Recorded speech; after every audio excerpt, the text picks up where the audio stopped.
Hey everybody, my name's Justin and welcome to the first episode of the Alter Bridge universe, where I'll be reviewing every full-length album ever recorded by a member of Alter Bridge. Today we're starting at the very beginning with Myles Kennedy's first album Journey, recorded with the band Cosmic Dust. We've got a lot to cover today, so let's get started. Before Myles became the legendary rock vocalist and guitarist that we all know and love today, he got his start as a fusion jazz guitarist for a group called Cosmic Dust in the early 90s. He joined the band after taking classes in jazz studies at a community college and recorded one record in 1991 with the group before moving on to bigger and better things. The record in question, Journey, was well received by critics, and Myles' technical ability on guitar earned him respect with local musicians almost immediately. Myles' guitar work on Journey is very interesting and creative, and though his parts are radically different than Alter Bridge, you can still hear little elements of his Alter Bridge style being foreshadowed in the music. Journey is only 7 tracks, but a whopping 72 minutes long. The shortest song is over 6.5 minutes, and the record averages 10 minutes and 20 seconds per song. It's a significant investment of time to listen to this album from top to bottom, but I honestly never felt fatigued while I was listening to it. For an experimental jazz fusion record, this is a big deal. I studied jazz in college, so I enjoy listening to it every now and then, but even I can only stomach so much before I need a change of pace. Journey had enough variety to keep me on the hook the whole time, but I do wish it had been a little shorter. Some of the songs went on for a long time and felt a little bloated with experimentation and just plain oddness. I got the sense that songs like Journey and Spiritus were weird for the sake of being weird. But to be honest, jazz fusion is not my favorite kind of music, so it could be that I'm just not used to that style of writing. One of my favorite tracks was actually the opening song, Lickin' and a Slickin', which, I'm sorry, has a terrible name. It reminded me of the soundtrack to one of my favorite games from college, Mario Kart 8. It's got high energy jazz funk with bright, overdriven guitars and fast drums. I also enjoyed Rosario, which felt a lot like a movie soundtrack. This was another lengthy song that probably could have been shorter, but its smooth, gradual ebbs and flows made that extreme length a lot more forgivable. One song that I genuinely didn't enjoy was the closing track, Bones for Dog. Again, what's up with the titles? Bones for Dog has a bizarre intro and feels like 2 different songs just smushed together to fit onto the record. It's got this druggy free jazz vibe that I am definitely not a fan of, and its ending felt very sudden and abrupt. It was a weird choice for an outro to an otherwise enjoyable album, and admittedly, it left a pretty bad taste in my mouth after finishing. Moving this track to the middle of the album or just cutting it altogether would have helped this record stick the landing a little better. Overall, I was pleasantly surprised by Journey.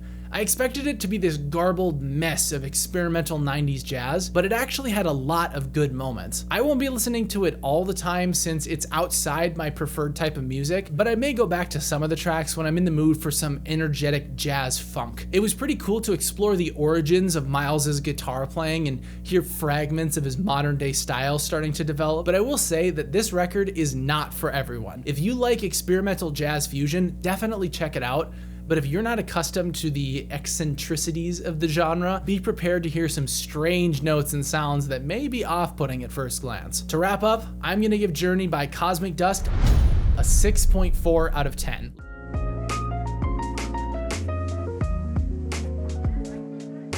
Today we're looking at Myles Kennedy's first passion project and second recorded album, Cure Me With The Groove by Citizen Swing. Myles founded Citizen Swing in 1993, seeking to combine funk, soul, R&B, blues, and alternative into something unique and brand new. The group was described as, quote, Stevie Ray Vaughan meets Stevie Wonder, and then some, which some people may find fascinating. I, on the other hand, had mixed feelings going in. I enjoy blues and funk music, but R&B and soul really aren't my thing, so the idea of mixing them together did not appeal to me. However, since this was Myles' first album providing lead vocals and guitar, in addition to producing the record, I was willing to put aside my own personal biases and give the record the benefit of the doubt. Unfortunately, this album was a major letdown. If you're expecting Cure Me With The Groove to be like anything else Myles has recorded during his career, think again. The music on this album is so far out in left field compared to the rest of this series, and yes, that's including the instrumental jazz fusion group from yesterday. I've got to give Myles props for trying something unique, but there are way too many ideas at play on this record,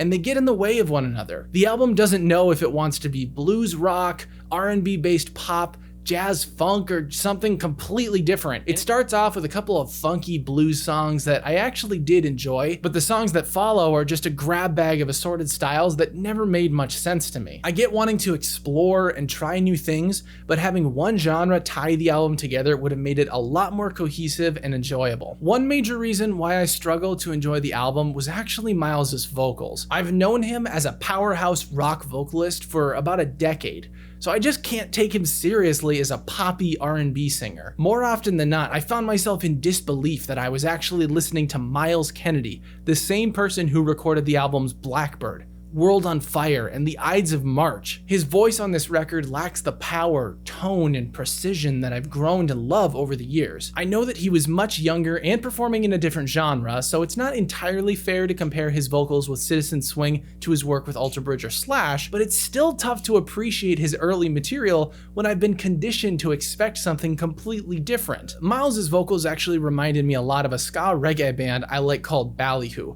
who also got their start in the 90s. Their earliest albums utilize a lot of elements of funk and soul, but the context of their music is casual and juvenile, so it feels a lot more appropriate. I will admit though, those albums were an acquired taste that did not come quickly, so I know that my preferences generally lie outside of albums like Cure Me With The Groove. I've been ripping on this album for a while, so there is one positive thing I'd like to mention. The instrumental work on this record is particularly good, even if some of it contrasts with my preferred styles. It's obvious that every member of this group had great musical chops. Myles' guitar work was evolving steadily with this record, and the variety of parts is commendable if nothing else. Some of his tones and solos reminded me of the fantastic rock group Big Wreck, led by one of my personal favorite guitarists, Ian Thornley. At the end of the day though, I expected Cure Me With The Groove to be upbeat, funky, and entertaining like the better tracks from Cosmic Dust, but instead what I got was a cluttered mess. Rarely was I intrigued or impressed by anything that I heard,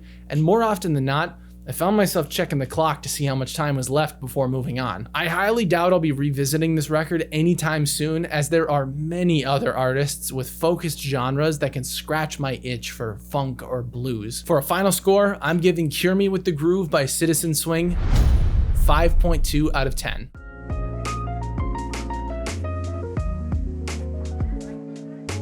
Today's episode is about Citizen Swing's 1995 sophomore release, Deep Down. Without further ado, let's dive in. If you remember from yesterday's video, I was not a fan of Citizen Swing's first record, Cure Me With The Groove, due to their attempts to blend half a dozen genres into one album. I get wanting to explore and try new things, but having one genre tie the album together would have made it a lot more cohesive and enjoyable. And it's like the band retroactively heard me and completely revamped their approach to songwriting. Deep Down is so different from Cure Me With The Groove that you might think it was recorded by an entirely different group. For this album, Citizen Swing ditched the softer elements of their previous record and doubled down on the fast-paced bluesy rock. Imagine Myles' work with Slash, combine it with the Foo Fighters, and then sprinkle in some trumpet every now and then, and that'll give you a good idea as to what Deep Down sounds like. Guitar riffs serve as the foundation of most songs, making it clear that rock is now the primary genre for the record, and further cementing Myles' role as the leader of this group. Myles also sticks to a single vocal approach for the majority of the record,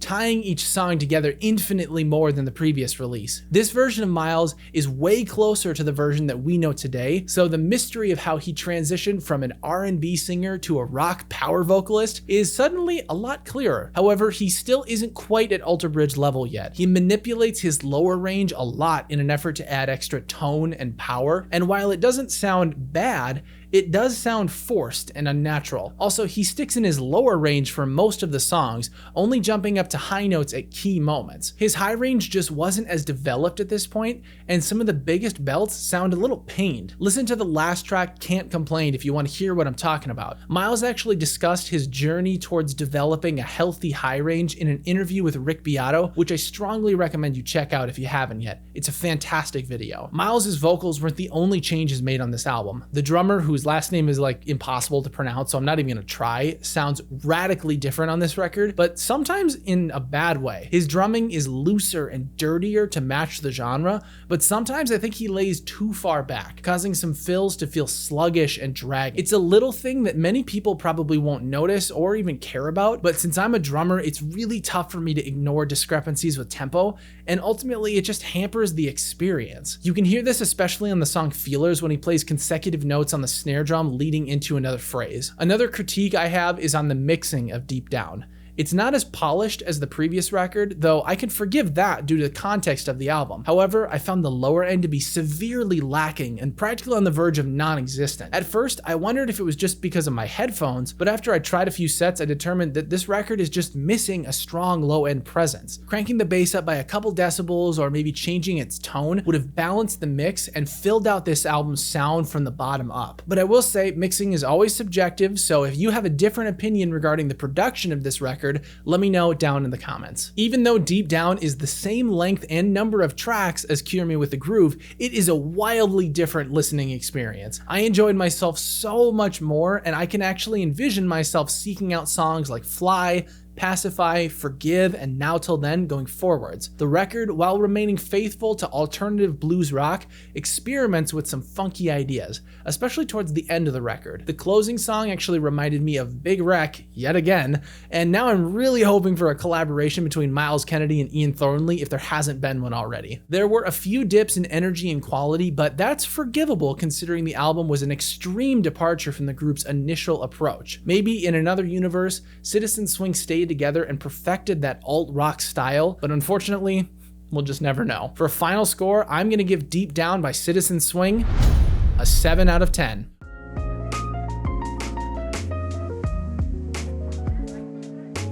We're digging further into the band's origins with their parent group Creed's debut album, My Own Prison. So let's get started. Believe it or not, I've never actually listened to Creed, so going into this project, I had somewhat of a clean slate. As a result, my reviews of this record and following ones are based solely on first impressions, and my opinions of these albums are subject to change as I continue to listen to them. My Own Prison was released in the summer of 1997 through two different record labels, Blue Collar Records and Wind Up Records, the latter becoming their sole label throughout the rest of the band's career. While not originally a big hit, the album was met with overwhelming positivity upon its second release, peaking at #1 on multiple charts and becoming certified 6 times platinum by 2002. It's widely considered to be one of the most successful debut albums of all time, selling more than 15 million copies worldwide. Because of this record, Creed was an overnight sensation, but how well has the music held up 25 years after its initial release? The short answer is, it depends. Creed was both revered and reviled for their music, so if you enjoyed their music back then, you probably still enjoy it now. However, anyone who hated Creed would say that the album sucks, regardless of the actual quality of the music. In the end though, I've got to go with my gut instinct and say that My Own Prison is not great. Almost always, I found myself bored and yearning for something different. Had this album been instrumental or maybe had a different vocalist, I think I would have liked it a lot. Mark, Brian, and Scott Phillips all deliver solid performances, but Scott Stapp's vocals bother me. There are like a million different vocal styles across this record, but I only enjoyed a couple of them, namely when he would just sing without any kind of overdramatic manipulation. On the one hand, switching things up and trying new ideas can be commendable, but on the other hand, too much variety is just inconsistency. I never knew what to expect, but in an apprehensive way, not a fun, exciting way. An example of this is in the first 2 tracks. Scott's voice sounds radically different on the verses in Ode than in the previous song, and I briefly wondered if there was another vocalist, like maybe Mark was singing. And while we're on that subject,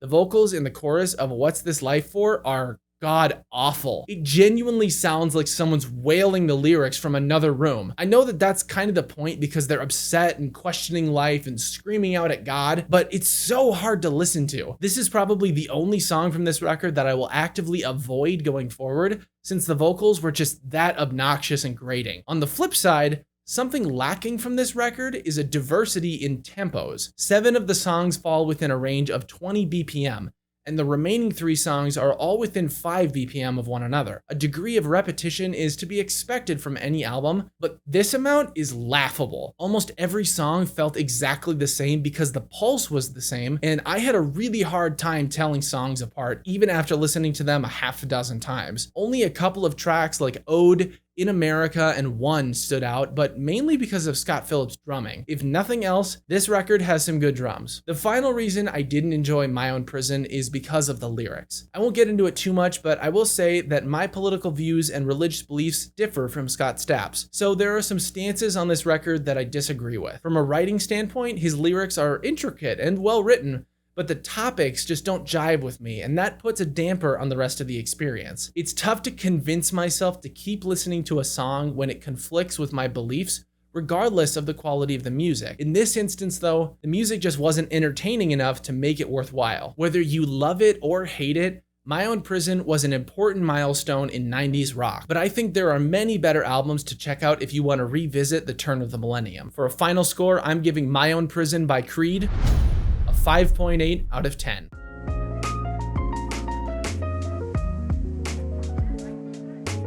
Today, we're looking at Fallout by the Mayfield 4, Myles Kennedy's third and final group before joining Alter Bridge. We're nearly done with the first decade of music, and yet we've still got more than 80% of all records left to review. So let's not waste any more time and get right to it. The Mayfield 4's unique blend of grooving, Led Zeppelin-esque rock and Motown soul was enough to garner critical praise in the late 90s. But does this record meet the musical and lyrical standards of Myles' other releases? You'll just have to watch to the end of the video to find out. Fallout, the band's 1998 debut release following their rare live EP Motion, marks the beginning of Myles' transition into the artist that we know today. This album is full-on alternative rock, as opposed to the fusion of styles present in his work with Citizen Swing and Cosmic Dust. However, this record still pulls influence from artists like Stevie Wonder and Marvin Gaye, the latter of whom is actually covered on Fallout's closing track, Inner City Blues. Fallout was the kind of record I enjoyed while listening, but I wouldn't seek it out in favor of music that I'm already comfortable with. It's softer than my normal preferences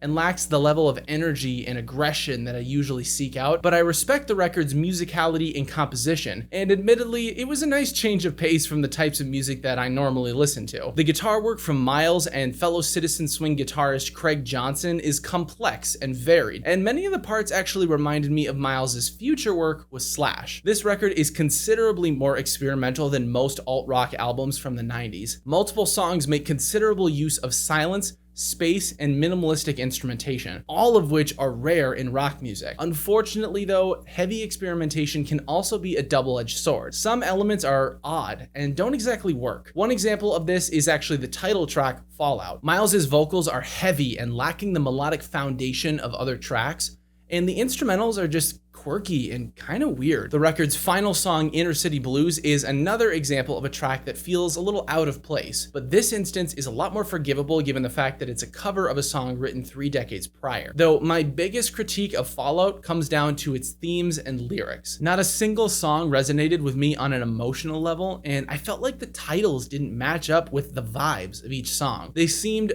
arbitrary and disconnected from their respective instrumentals. Myles' lyrics read like a stream of consciousness rather than any immaculately crafted lines that tell an intricate story. It's not that big of a deal considering the fact that I know his skill at writing lyrics will improve with following records, but it does detract from this particular record to a degree. I do want to offer some praise to Myles' vocal performance. He's consistently improved with each record so far, and I think this album is a clear indicator of his shift towards his Alter Bridge style. Songs like Forfeit, Always, and Don't Walk Away have the same presence and tone as early tracks from One Day Remains and Blackbird, and he muscles out some of those long, high-pitched melismas a lot more often than on previous albums. They still sound rough and forced like on Deep Down, but he's getting a lot closer to the healthy production of sound that he has nowadays. This record was a massive step forward for Myles to develop his skills and align him with the rest of the Alter Bridge crew, but it's not without its flaws. The album's themes don't align well with the instrumentals, and its experimental aspects leave some things to be desired. Like I said at the beginning of the video, I don't think I'll come back to this record since there's just other stuff I'd rather spend my time on, but I still enjoyed myself and can respect the musicality and talent that went into writing this record. For a final score, I'm gonna give Fallout by the Mayfield 4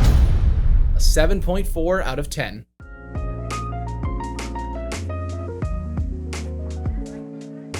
We're kicking things off today with Creed's 1999 record Human Clay. So without further ado, let's dive in. If you remember from last week's review of Creed's first album, I've never actually listened to this group prior to recording this series, so I'm going in with a relatively clean slate. The band's debut release, My Own Prison, was one of my least favorite records up till this point, and it left a pretty bad taste in my mouth. However, I put aside any preconceived notions of how this next record may sound and listened to it with an open mind. And I gotta say, Human Clay is a massive step up in quality. I won't lie, it has its fair share of problems, which we'll discuss more in a second, but overall, I had a significantly better time listening to this record. Human Clay is more melodic and approachable than its predecessor, and while I still disagreed with some of the topics presented, I found it easier to ignore that and just enjoy the songs for what they were. All three instrumentalists brought the heat for this album, and it's great to hear how much they've improved as a band in only 2 years. Admittedly, there weren't many instrumental parts that stood out as highly memorable though. Mark, Brian, and Scott Phillips all seem like support members, rather than true contributors to the songs. But part of that is maybe just due to the nature of post-grunge. There's a strong emphasis on the vocals to tell the story. Speaking of which, let's talk about Scott Stapp's performance. I won't lie to you, I was somewhat dreading this album after I reviewed My Own Prison because I just couldn't stand Scott's vocals, but he actually surprised me this record. Scott puts a lot less effort into over manipulating his voice, and it's so much more pleasant and tolerable. It's not a perfect fix though. He has some tendencies I dislike. For example, he occasionally uses a bright, really nasally tone that becomes grating, and he butchers the pronunciation of many and vowels, pronouncing them as a. What is he, Canadian? I can't think of a genuine reason why someone would intentionally do this, since it doesn't add anything to the music. It's just distracting and makes it harder to understand what he's saying, which is a shame because his lyrics are often considered one of Creed's biggest strengths. Pronunciation aside, when Scott relaxes and lets his voice flow naturally, he's got a really rich tone in that baritone range that sounds very nice. Most of the songs from the second half of Human Clay made considerable use of this approach, and those ended up being some of my favorite tracks. These songs, including With Arms Wide Open, Higher, and Inside Us All, are the songs I'd actively seek out in the future, along with Are You Ready and Faceless Man from the front half. Before we wrap up today though, I've got to bring up something that I mentioned in the last Creed review because it's once again an issue on this record. Every song is the same damn tempo again. 10 out of 11 songs hover around the 70 BPM mark, and the one song that's different is only 90 BPM, so it ends up feeling the same anyways. The tempo issue is a little more forgivable on this record since I found the songs to be more distinct, but still, we're nearly 24 songs deep into this band's catalog, and they're all the same tempo. I'm not asking for speed metal or punk rock, but mixing up the tempos goes a long way towards creating more variety in your work. Some people may not even notice or care about this, but it stood out immediately when I listened to this record. I am hoping and practically praying that their remaining 2 albums mix things up a bit, because if the rest of the songs are also 70 BPM, it's gonna be hard to take any of it seriously. Human Clay is a lot more enjoyable and approachable than its predecessor, and while Creed improved their songwriting in some areas with this record, other aspects of their composition still have some major flaws. I think I'll come back to this record in the future, but only to listen to specific songs rather than the whole album. For a final score, I'm giving Human Clay by Creed a 7.6 out of 10.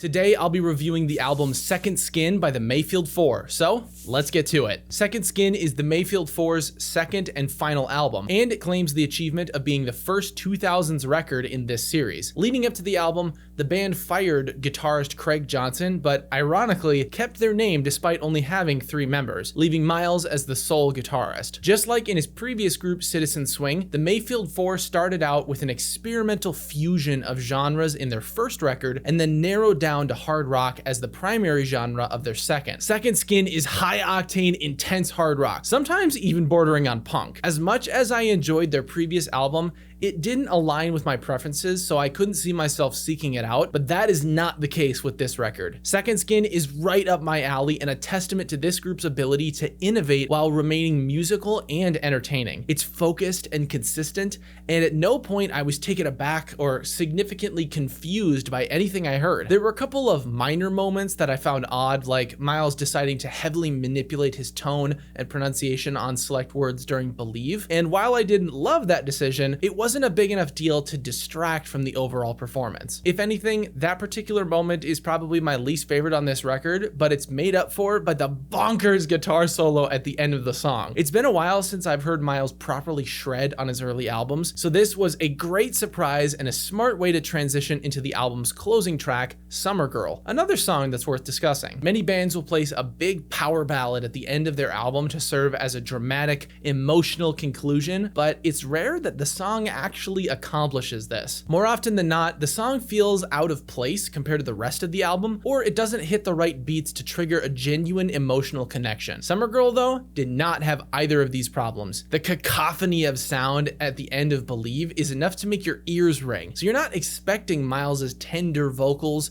solo guitar, and bass string. However, once it starts, you realize that's exactly what you need after such a bombastic track. He invites you in to share an intimate story, like he's directly serenading you. Finally, when the band comes in, you're filled with this sense of calmness, and Myles' ridiculous belt at the end brings everything to a great conclusion. In case you couldn't tell, I really like this song. When I was writing this video, I considered naming some other tracks that stuck out to me, but honestly, I think the two that we just talked about encapsulate a lot of what is great about this album. Second Skin has great pacing, energy, and variety, all traits that play a significant role into how I perceive and judge a record. A few of the tracks like Lila, Backslide, and Flatley's Crutch are even likely to make my drumming playlist, which is big praise since I tend to play the same songs over and over rather than mix things up with new music I'm unfamiliar with. Now, I know what you're probably thinking. How am I gonna score this album? Of the records I've reviewed so far, it's definitely been my favorite, but knowing some of the music that's yet to come, I have to be somewhat conservative with my points. I had a few tiny gripes with certain songs, but none of them are significant enough to really deserve any screen time. There's also a couple of aspects that I'm torn on, like Myles' intense rasp in Sick and Wrong and Loose Cannon. It's kind of cool, but at the same time, he sounds burdened, constrained, and unnatural. This is something that I may just have to get used to, but there's also the chance that it may bother me the more I listen to it and then ruin the song for me. With all of these comments in mind, I'm giving Second Skin by the Mayfield 4 an 8.2 out of 10.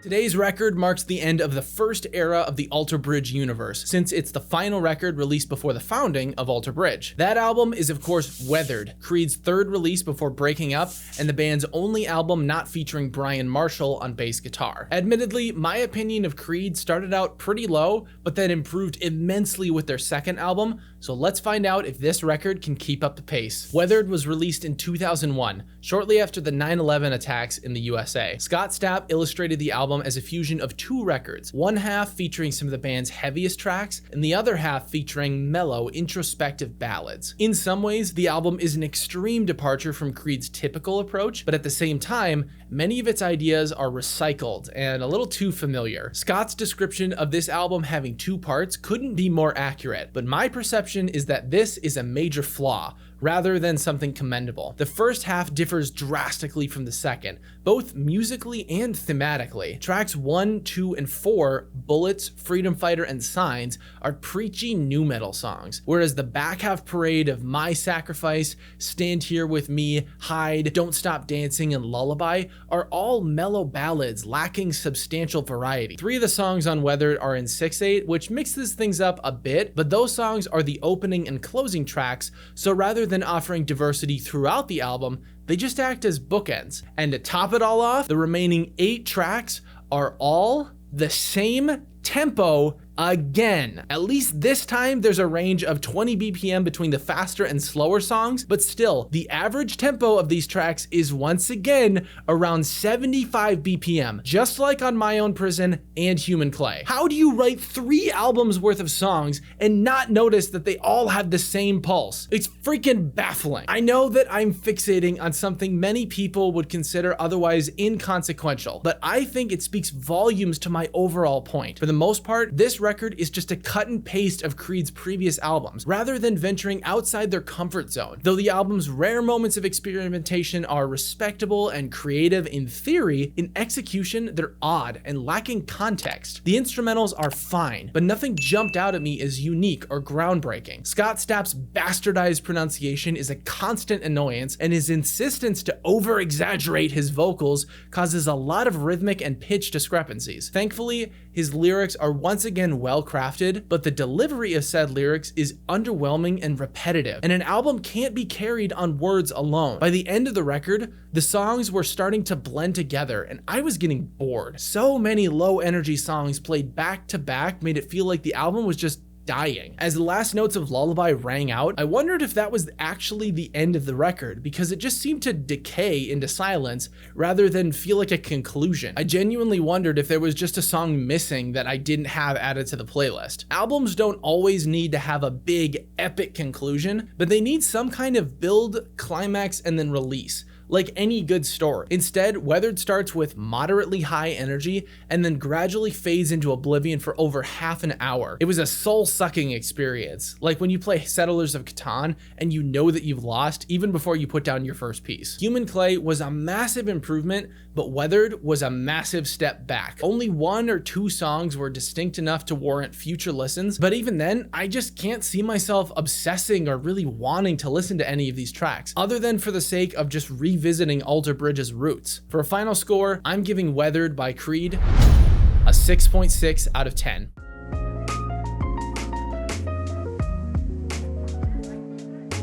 Today is a big day because we finally reached the first Alter Bridge album, which marks the start of a new chapter in this group's story. One Day Remains is the first album in this series to feature all 4 members of the band, obviously, and one of only 2 albums where Myles sings but does not play guitar. There's nothing quite like this record, so let's break it down. Having now listened to Creed and the Mayfield 4, I have a much better understanding of this album's context and significance. It seemed like in the time leading up to the breakup, Mark and Scott Phillips's creativity were being stifled by pressure and tension in Creed, and One Day Remains was their way of escaping that and letting their raw talent just flow. Compared to Weathered, this album is full of life and vigor. It sounds fresh and exciting, even 2 decades later. A major contributor to this new sound is Mark's guitar solos. Creed rarely featured the guitar, but on this record, Mark has multiple excellent solos in songs like Find the Real, Burn It Down, and Down to My Last. The last song in particular has a standout solo, but not necessarily for a good reason. Some of Mark's note choices are strange and outside the song's tonal center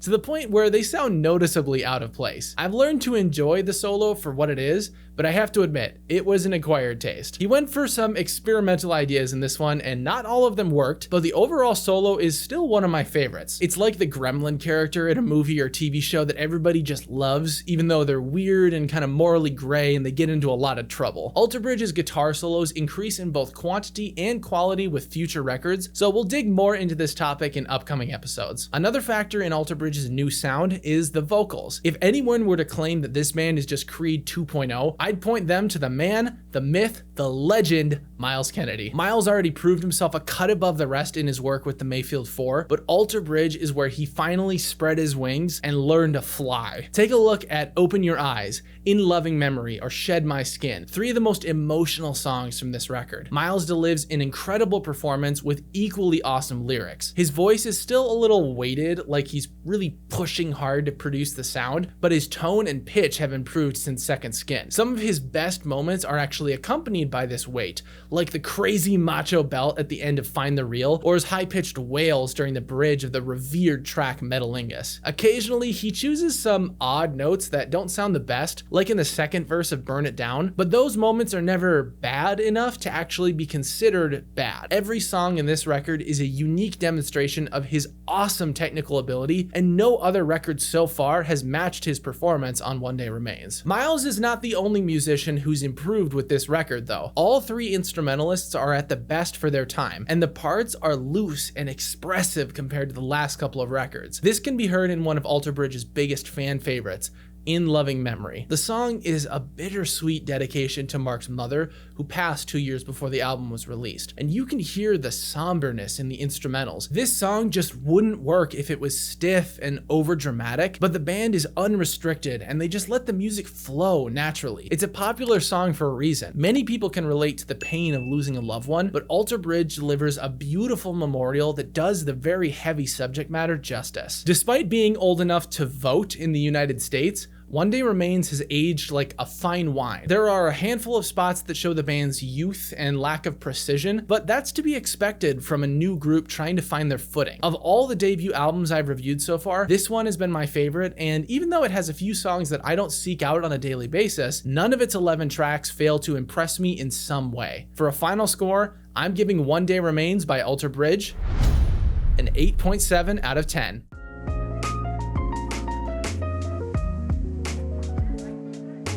Today, we're breaking down the band's epic sophomore release, Blackbird. So without further ado, let's get started. Blackbird was the first Alter Bridge record in which every member of the band contributed to its composition, instrumentals, and arrangements. And as a result, it has a noticeably different sound than its predecessor, One Day Remains. Just under 60 minutes, this album is dense with fan favorites ranging from the inspiring Before Tomorrow Comes and Rise Today to the heartbreaking Watch Over You and the epic title track itself. We'll talk more about that song in a moment, as it's one of the band's most prolific works, but first, I want to preface my review with this. Blackbird contains some of my favorite Alter Bridge songs, as well as some of my least favorite. Every song on this record is undisputedly fantastic, but when given the choice, there are certain tracks that I skip more often than I listen to. I've developed micro preferences within their greater catalog, and the songs One by One, Brand New Start, Break Me Down, and Wayward One fall outside of those preferences. I am fully aware that this is an unpopular opinion, so I'll still provide as fair of a review as I can without letting too much personal bias affect the final outcome. Blackbird is an objectively good album, no doubt about it. Each song offers something unique and creative,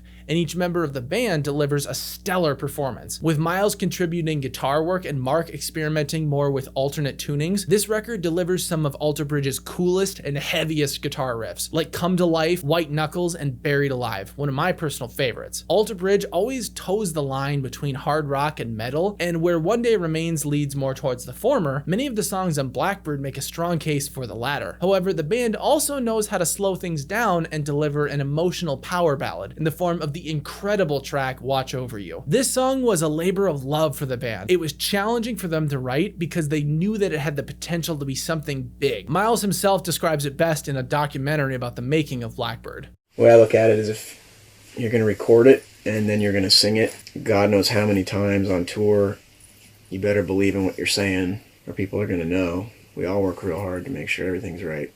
Maybe we obsess a little too much sometimes. But if we're going to talk about making things great, then we need to talk about Blackbird's historic title track. I could probably make a 20-minute video on this song alone, so I'll try and keep it brief for this one, but if that's something that you'd like to see on this channel after the Alter Bridge universe is complete, let me know by leaving a like or a comment down below. Blackbird is widely considered to be one of, if not the best Alter Bridge song of all time. It encapsulates everything great about this band in their longest performance to date, though that's soon to be eclipsed by the song Fable of the Silent Sun on the upcoming record Pawns and Kings. Blackbird features next level guitar work from both Myles and Mark, beautiful bass playing from Brian, stellar drums by Scott, and an unrivaled vocal performance from Myles. It's like the band just poured everything they had into this song and then surrounded it with 12 more banging tracks to let you know they're not a one-hit wonder. Blackbird is a strong contender for one of the greatest rock songs of our time, and it's hard to imagine a song that could top it. Regardless of any bias I might have towards towards specific tracks on this record, it's undeniable that Blackbird is a hallmark of mainstream rock and metal, and there's not a single bad track on it. I have my favorites, as I'm sure we all do, but I think we can all agree that this record is just objectively incredible. For a final score, I'm giving Blackbird by Alter Bridge a 9.3 out of 10.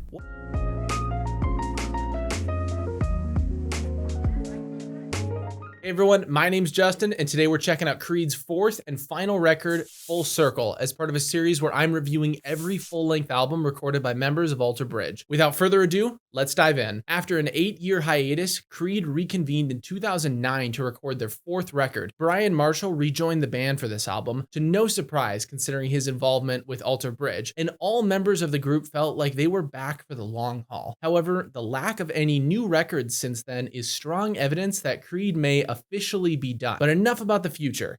How does Full Circle perform when compared to the rest of Creed's works? It has the added benefit of a dedicated bass player, something that the last album lacked, in addition to updated recording and production technology. But the single most important factor contributing to this album's success over its predecessors is the influence from each member's other projects. Mark, Brian, and Scott Phillips creating Alter Bridge and Scott Stapp embarking on a solo career were exactly what the band needed to break out of their shells and start exploring their creative instincts. And as a result, I can comfortably say that Full Circle is my favorite Creed album. My preference for this record is built on three things. The first of which is the increased importance of lead guitar. The last 3 albums were confusing because Mark's guitar playing just didn't sound like him. This is partially due to him being young and relatively inexperienced, but still, Mark's parts were just nowhere near as ear-catching or involved as with Alter Bridge. On Full Circle though, complex guitar riffs are much more common rather than just basic strumming. Take the song Bread of Shame, for example. Every section features a unique guitar riff that'll grab your attention as strongly as the vocals. On top of his riffs, Mark solos a lot more, so overall it just seems like he had more creative input on this record,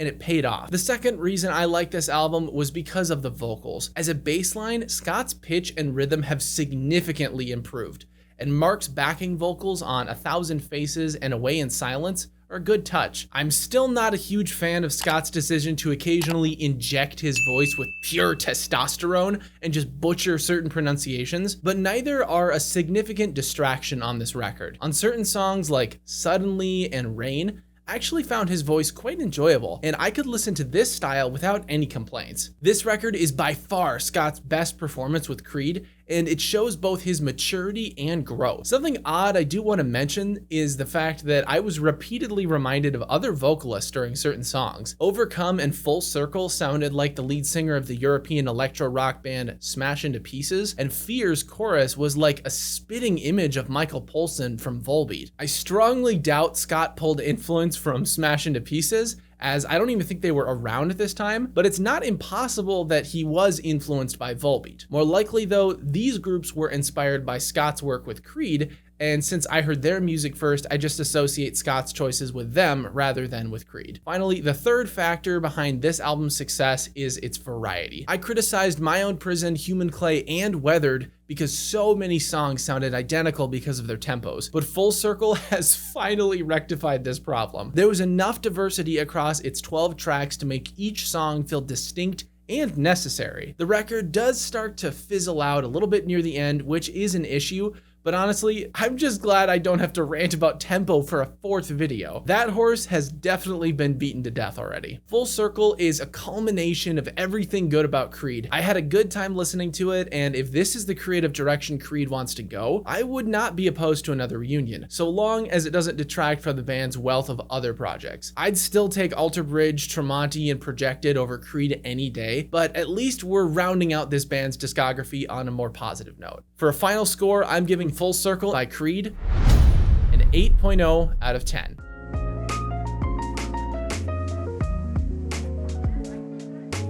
Today's video is about the very creatively named third Alter Bridge record, AB3. With this album, we've crossed into the 3rd decade of music, and yet we're still less than halfway done reviewing every album. It's tough to believe, but these 4 guys collectively recorded 15 albums during the 2010s. Clearly, we've still got a long way to go, So let's get started. AB3 holds a special place in my heart as the first Alter Bridge album I ever heard. This record was my gateway drug into Tremonti, Slash plus Myles Kennedy, Projected, and now so many other groups that I may never have listened to if not for this one album. Songs like Ghost of Days Gone By, Make It Right, and Wonderful Life were essentially the soundtrack to my teenage years. So no matter how my opinion of this record has changed over the years, it will always remain the foundation of my love for this band. That being said, since I've known this record longer than any other, I've had a long time to ruminate on it, and the consensus I've come to is that this is one of the greatest and yet most underrated rock albums of the modern day. However, when I look at my current listening patterns,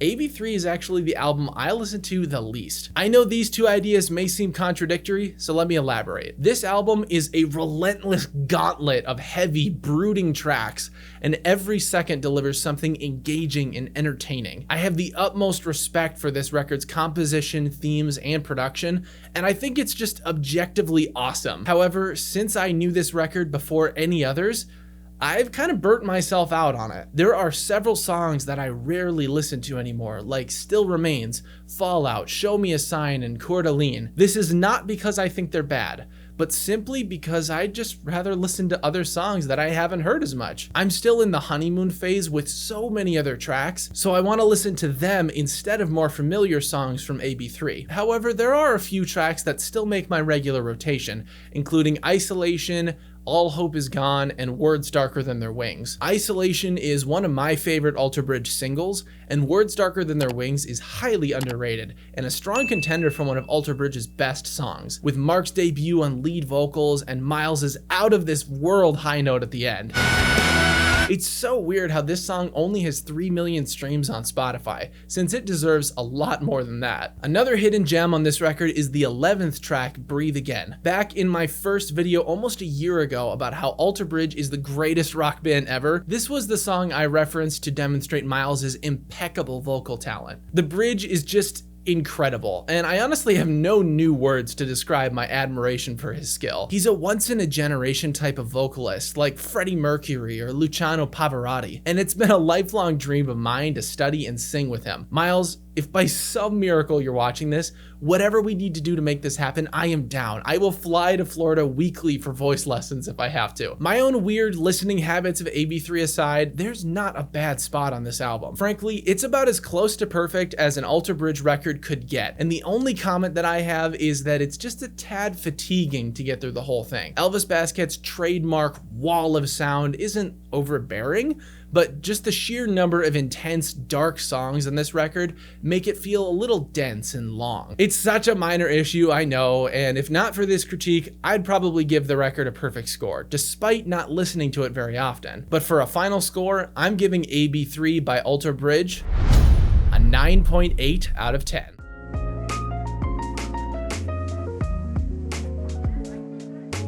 Today, I'll be reviewing Apocalyptic Love by Slash, Myles Kennedy, and the Conspirators, so let's get into it. This record is the first of 3 in a mini-series of debut albums for Alter Bridge's side projects, all starting in 2012. It's funny, I spent 2012 preparing for the world to end and becoming obsessed with drum set and tabletop RPGs. Meanwhile, 3 of the 4 members of Alter Bridge were gracing fans with an exponential amount of new content. Really puts your life into perspective, huh? Apocalyptic Love by Slash, Myles Kennedy, and the Conspirators, man, what a mouthful, is the first of 4 records released by this rock and roll supergroup, but it's actually not Myles' first brush with Slash. Before he joined Alter Bridge, he received an invite to audition for Velvet Revolver, another supergroup led by the legendary guitarist. At the time, Myles was fighting a severe depression and declined the invitation, ultimately leading to his decision to join Alter Bridge. Slash then released a solo album in 2010 featuring Myles on 2 songs, and the two embarked on a global tour together to support the record. Finally, with the Conspirators in tow, the foursome recorded and released Apocalyptic Love in spring of 2012, beginning Myles' deep dive into projects outside of Alter Bridge. The record was met with mixed reviews, despite its stacked ballad of musicians. However, I would tend to agree with these reviews. I wasn't amazed by the album, but I do have fun listening to it. This band is drastically different than Alter Bridge, so you have to go in expecting more blues-based riffs and a different vocal approach. That being said, I'm not a huge fan of Myles' vocals on this record. He's often more nasally and barky, especially during harmonized sections. It fits the blues rock style, but it's just not my preferred approach. Also, I'm not a fan of Todd Kerns' harmonies, for basically the same reason. He sings with a very bright, nasal tone, which I find irritating. Another thing to be prepared for with Apocalyptic Love is the difference in mixing. There's a lot more space and clarity within each part, kind of like in classic rock. Along the same lines, none of the parts sound flawless. There are minute imperfections in each section that make the album feel really raw, but that doesn't detract from the music in the slightest, but rather add to the overall vibe. However, even with this record being mixed similar to classic rock, the composition of each song is modern, and Slash's iconic style is unmistakable, even for someone who doesn't know much of his work outside the big hits by Guns N' Roses. The blend of raw, slightly less than perfect mixing with modern rock instrumentals and vocals is a cool combination, though I think there is some room for improvement here. Apocalyptic Love is a solid beginning for SMKC. It's a modern rock record with 13 good songs, but none of them are gonna blow your mind when you listen to them. I've had this album in my library since SMKC released their very creatively titled fourth record 4, but it just doesn't often make it onto my typical rotation. I'll pull out tracks like One Last Thrill, Anastasia, and Shots Fired when I'm in the mood for something comfortable and energetic, but if I'm looking to be fully engaged with a song, I look elsewhere. In this day and age, there's so much music available and still only 24 hours in the day to listen, so when it comes down to it, I've got to be picky with how I spend my time. Here's my recommendation. If you're brand new to this record, go in expecting it to be an extension of Slash's 2000s work with Myles on the mic, but don't expect it to be groundbreaking or revolutionary. If you keep these two things in mind, I think you'll probably enjoy it. For a final score, I'm giving Apocalyptic Love by SMKC a 7.8 out of 10.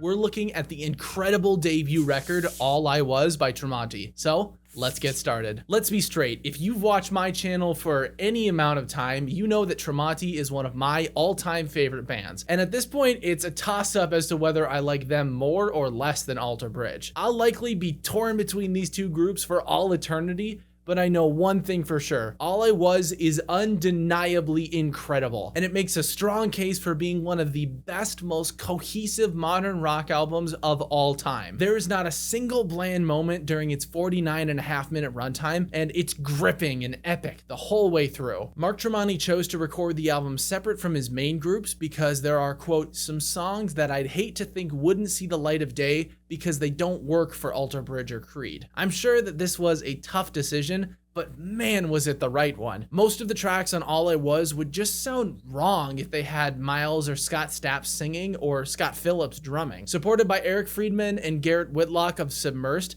the band's high level of musicianship is honestly something to behold. Most songs are heavy and built on riffs, but they never sacrifice the melody or structure of a song in favor of oddities or gimmicks. Additionally, Mark's tones and sounds are consistent throughout the whole record, but his actual parts have so much diversity that no two songs will sound alike. The group's writing perfectly balances fast and slow, loud and quiet, tension and release, like no other artist I've ever heard. However, the guitar riffs and drums aren't the only factors contributing to this album's success. Perhaps most importantly, Mark stepped outside his comfort zone for All I Was and made his debut as a lead vocalist for a full record. And just like his performance on Words Darker Than Their Wings from AB3, he knocks it out of the park. His baritone range perfectly complements his penchant for low alternate guitar tunings, and he's as capable a lyricist and storyteller as any other famous rock singer. Most importantly though, he's got an excellent sense for writing catchy, non-corny melodies,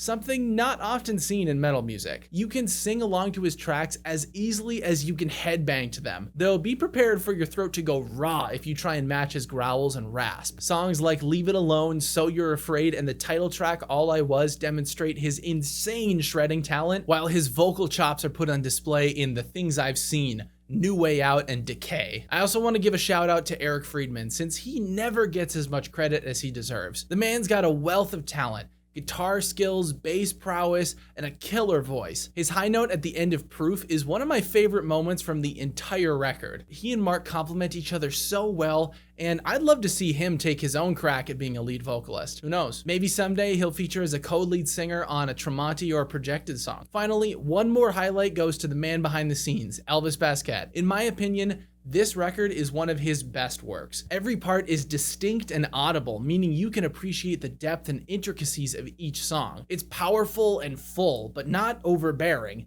And I could listen to this album on repeat endlessly. If ever there was a masterclass on how to mix and write a metal album, this record could be the textbook. I must say, after 10 years, All I Was has aged incredibly well, and I think it'll remain a timeless hallmark of metal for decades to come. It's an utter masterpiece, nearly impossible to replicate. But as we all know, Tremonti is an unstoppable force who just keeps pumping out bangers like there's no tomorrow. I could probably rave over this album for another 20 minutes, but I'll spare you my rambling and instead leave you with a recommendation. If someone wants to get into Tremonti or just metal music for that matter, I can think of no better album to whet their appetite. For a final score, I'm giving All I Was by Tremonti a 10 out of 10. That's right.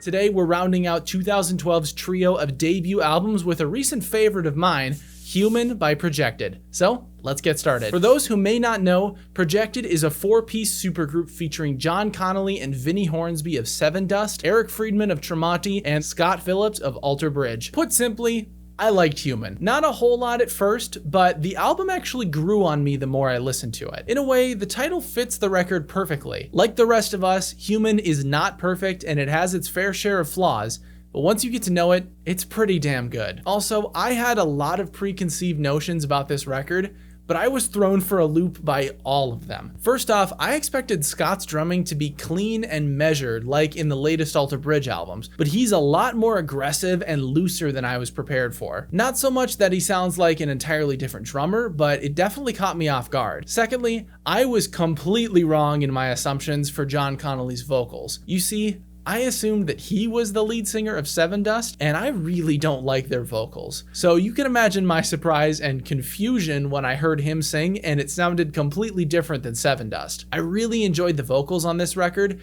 and the phasing effect they added to his voice was a really good choice. At first, I thought I'd get tired of it, but it's maintained its charm even after months of listening to the record. Another big surprise from Connolly was actually the lack of dirty vocals. The first Projected song I ever heard was the title track of their newest album, Hypoxia, which has a lot of screaming. So I expected the same thing from this record. However, there's only one song like this on Human, and it's at the very end of the album. I found this choice very bizarre, since the album had clearly established with the previous songs that screaming was just not an element that was going to be used. The final song, Breaking Me, is a stark contrast from the songs that come before it, and it made this record feel incomplete. Like they wanted to start something and then never finished it. This song is literally preceded by a track called Closure, so why was that not the last song in the album? It would have made so much more sense to put Breaking Me in the middle of the record or just scrap it entirely, since it's so different from an otherwise cohesive album. And while we're on the subject of cohesion, I gotta say, I was a little bored on my first listen of the record, primarily because of the guitars. I thought the riffs and tones used were all a little too similar, and it wasn't until I became familiar with the vocals and the more subtle details of the record that the songs started to stand out from one another. It's a minor thing that only affected my initial impression, but I still need to call attention to it since first impressions for new music are very important. But enough about the negatives. Let's talk about my favorite songs from Human. There were a few standout tracks like So Low, The Crown, and 12804, but my favorite has to be the album's first full song, Hello. It captures everything great about this album in one track: violent drums, a gritty guitar riff, and awesome vocals. Not only does Connolly deliver a stellar vocal performance, but Eric Friedman's tenor backing vocals are also dominant. And man, that guy just does not get the credit that he deserves. He's got a great voice for support vocals, and I'm curious to see what he'd sound like as a lead vocalist. Maybe Tremonti Tremonti should let him co-lead a song in their next album. Let me know in the comments if that's something that you'd want to hear. Overall, Human is a solid hard rock record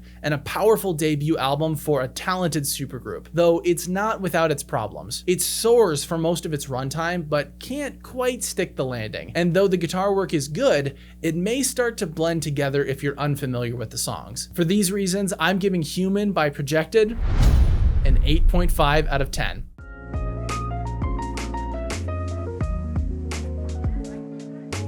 Today we're looking at the album Fortress. So let's get started. Fortress was released in 2013 following a 3-year hiatus so Myles, Mark, and Scott could explore new side projects. The record features some of the band's heaviest tracks to date, including Bleed It Dry, Cry a River, Farther Than the Sun, the title track Fortress, and the album's epic introduction, Cry of Achilles. There are more heavy songs than these, but if I list off any more, I'll just be reading the track list top to bottom. There are just too many good songs on this record to cover in one video. I've discussed Cry of Achilles, The Uninvited, and All Ends Well in other videos, so I'll skip them for today and instead start with Fortress's lead single, Addicted to Pain. Frankly, I don't think this band has ever released a better single than Addicted to Pain. Alter Bridge likes to break their singles up into two groups, radio hits and epics, but I think that this song fits both categories. It's nail-bitingly intense, powerful, and high energy, complete with one of Mark's best guitar solos,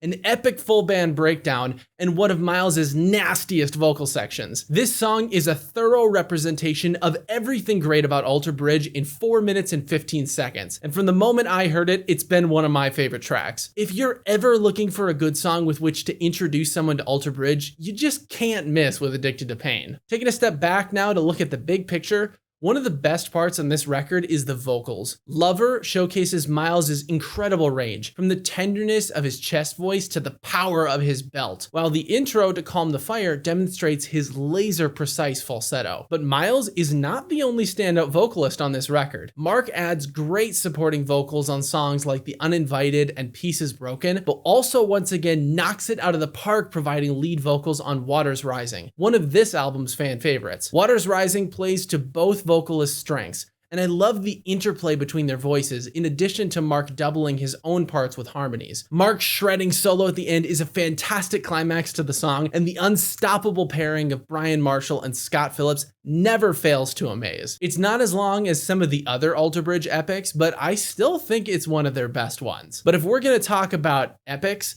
then we have to talk about this album's 7.5 minute long title track and closer, Fortress. One might think that the band was trying to catch lightning a second time after the success of their previous epic title track, Blackbird, but I think this song serves a completely different purpose, and in doing so, stands on its own as another incredible Alter Bridge epic. The bridge is nearly 3 minutes long, featuring one of the band's coolest solo sections and breakdowns. This can be attributed to Mark's bizarre open D5 tuning, which required him to basically reinvent the guitar in order to follow his own chord changes. And where Blackbird was a woeful lament, Fortress is angry and jaded. The whole album follows themes of betrayal and false permanence, and it reaches a dramatic conclusion with Fortress. This is one of those songs that just becomes more relevant as time passes, and it's only gotten better with age. And to be honest, that same sentiment applies to the whole record. It's a tightly packed gut punch of hard rock without a single moment faltering or lacking interest. Elvis's mixing is god tier,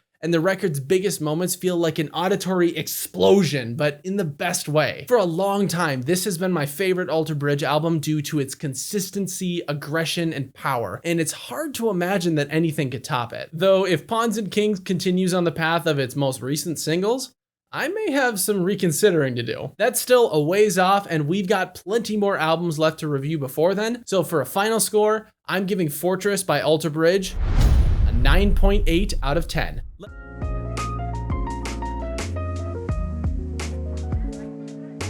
In today's episode of the Alter Bridge universe, I'm reviewing the beastly sophomore release World on Fire by Slash, Myles Kennedy, and the Conspirators. This is one of the longest records in this entire series, so let's not waste any time and get right into it. World on Fire is one of only 2 records in this series where Myles provides lead vocals but not guitar, as he was busy with Alter Bridge's Fortress tour during the album's composition. Additionally, it's the second longest record in this entire series, clocking in at 77 minutes and 24 seconds and exceeded only by Projected's 2017 double album Ignite My Insanity. Though not always the case, the length of this particular record plays an important role in how one perceives it. With 17 songs, the album is densely packed with hard-hitting blues rock songs, but some may find it excessive and too long. Frankly, I'm on the fence about this. This record is comprised of songs ranging from moderately good to awesome, but there are so many to choose from that certain songs get lost in the mix every time. Personally, I love the first 10 tracks, but the latter half of the record is less memorable simply because I can't often get through it in one sitting. I know I'm not alone in this sentiment either. The first 6 songs have a collective 83 million streams on Spotify, versus the remaining songs 44 million. However, when I listen to the back half, I usually enjoy the songs and think to myself, man, I really should listen to these songs more often. It's a tough balance since I want to listen to the songs that I already know and love, but I also want to give attention to more unfamiliar music to expand my library. I've yet to find a solution to this problem, but at least I can say that it doesn't detract from my overall enjoyment and opinion of the album by much. Now, let's talk about the guts of this record.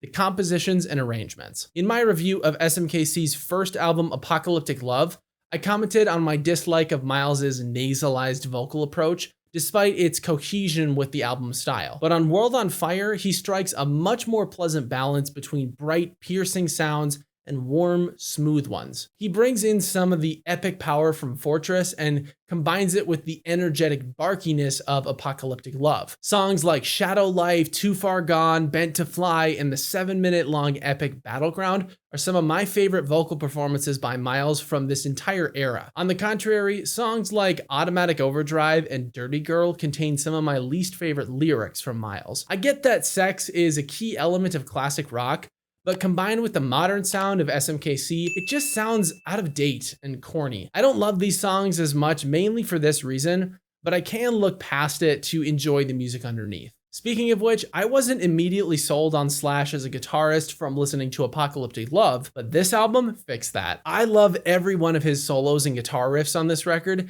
and it speaks wonders to the fact that he's been a pioneer of rock guitar for more than 4 decades. One particular song to check out is Wicked Stone. The man just goes off with no holds barred, and it's exactly what you need from such an empowering, triumphant song. Once again, Brent Fitz and Todd Kerns deliver another stellar rhythm section performance, and I actually enjoyed Kerns' backing vocals this time. He's layered into the mix much better, and he actually blends his tone with Myles, so they sound like one unit rather than just 2 guys singing at the same time. World on Fire is a dense, unwavering collection of songs, for better or for worse. Some people may find it overindulgent, while others will find no problem with its extreme length. Personally, I'm more in the second camp. I do think that this record could have benefited from trimming 2 or 3 of the cornier tracks, but aside from the lyrics, these songs are still pretty good 8 years later. For a final score, I'm giving World on Fire by SMKC an 8.9 out of 10.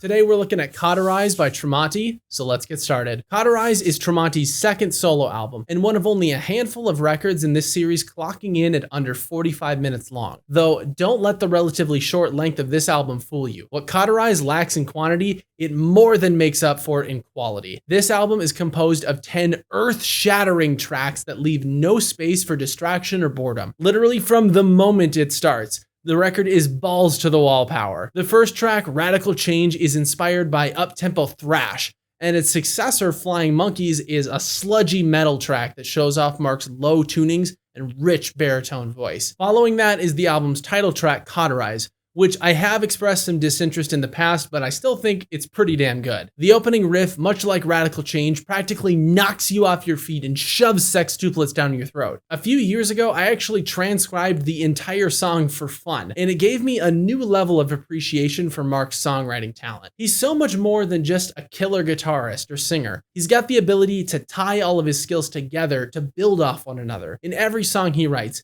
he connects unique ideas and elements together to make something greater than the sum of its parts. For example, the outro of Cauterize. Who would have thought that a melancholy duet between Mark's clean picking and Wolfgang Van Halen's tasty bass riffs would work so well in a heavy thrash song? And yet, the way Mark strings each part into the next makes perfect sense, and it keeps his music sounding fresh and exciting no matter how many times you listen to it. Now, let's jump ahead a couple spots to some of my favorite songs from this record, starting with the leading single, Another Heart. Like I said in my video about the 6 best Tremonti songs for new fans to listen to, Another Heart is a quintessential Tremonti track. It touches on everything great this band has to offer. Multiple great guitar riffs, a fantastic vocal performance, top-notch rhythm section, and a brutal breakdown that leads into one of Mark's coolest solos. This song is basically the poster child for Mark Tremonti. But funny enough, it's not even my favorite song from this record. That distinction goes to the 8th track, Tie the Noose. If you want a description of my opinion of this song,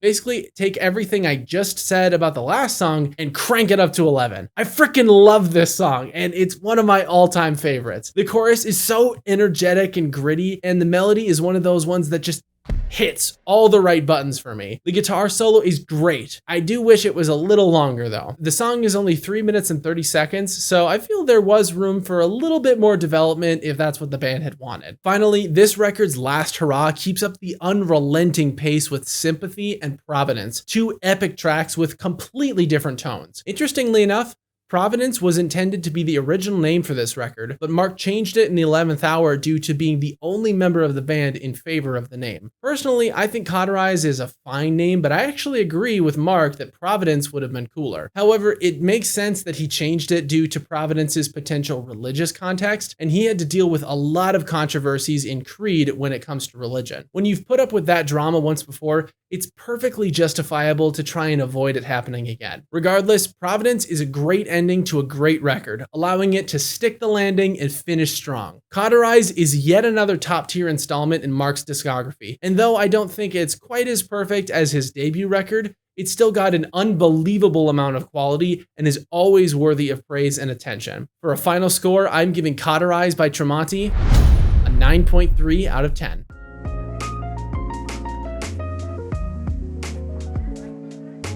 Today's album, Worlds Unknown by Walking with Giants, is different from all others in this series for a myriad of reasons. We'll get to those in a moment, but first, we need to set the stage for this record's creation. So, let's get started. Walking with Giants features singer-songwriter Gary Noon on guitar and vocals, Clint Lowry and Morgan Rose of Sevendust on guitar and drums respectively, and Brian Marshall of Alter Bridge on bass. In a way, this group is like the alternate universe version of Projected. Both groups have 2 members of Sevendust and a member of Alter Bridge's rhythm section. The parallels don't stop there either. Prior to the release of this album, Scott Phillips was the original drummer for the band, and recorded 2 EPs with the group before stepping away to be replaced by Morgan Rose. This record is the shortest album in the entirety of the Alter Bridge universe, clocking in at a minuscule 37 minutes and 13 seconds. Only one song hits the 4-minute mark, and both its intro and outro tracks are instrumental and only 2 minutes long. Unfortunately, the remaining 9 full-length songs can't make up for the album's condensed length, and my biggest takeaway from this record was just feeling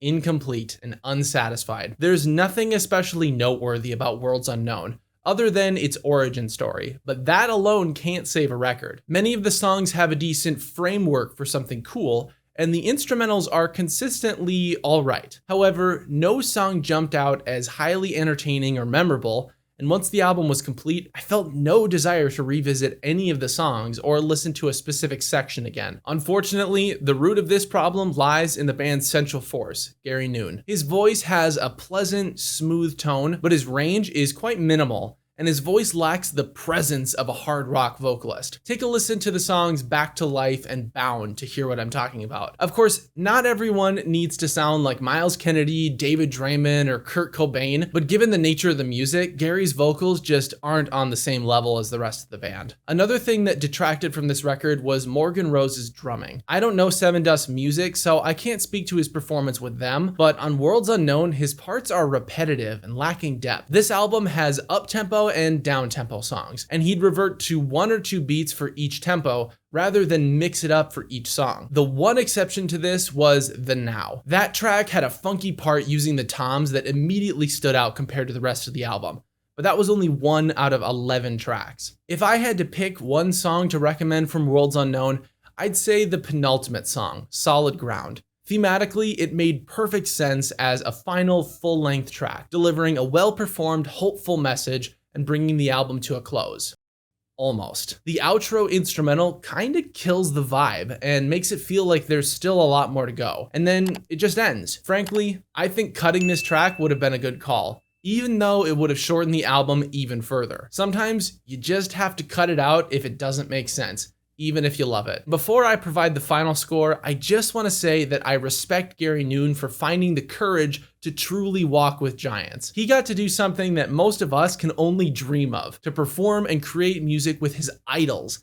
And the final result definitely could have been a lot worse. The story of this band is arguably as important as the music itself, and even if the final product wasn't incredible, it's an inspiring tale that gives me hope that I could do the same thing one day. I know I bashed on the group a lot in this video, but I genuinely wish we had more music from them. With a little work, Walking with Giants potentially could have been something really special. But unless the band decides to reconvene, we'll never know. For a final score, I'm giving Worlds Unknown by Walking with Giants a 6.8 out of 10.